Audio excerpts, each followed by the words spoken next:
Why has the Trump administration targeted Brazil with such high levies, and what's the prospect for this perhaps to be resolved at some stage soon? So first of all, I think it's important to notice that Brazil has a trade deficit with the United States. So the economic motivation there is questionable.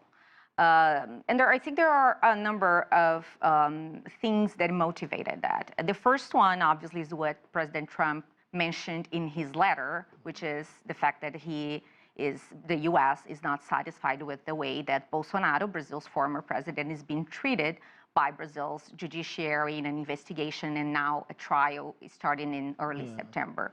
But the problem with that ask and question for President Lula is that that investigation and trial is happening in another branch of power, in the judiciary. So that ask from Lula is undoable.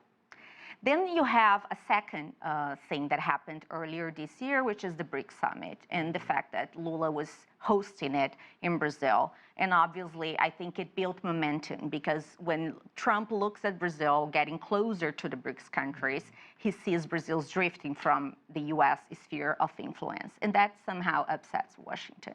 And third, that I think it's also important and happened earlier this year, is how big tech companies, social media companies, most importantly, most of them U.S. companies, but not only, have been impacted by social media regulation ruled also by Brazil's Supreme Court. I think all that created some sort of imperfect or perfect storm that generated that reaction from Washington.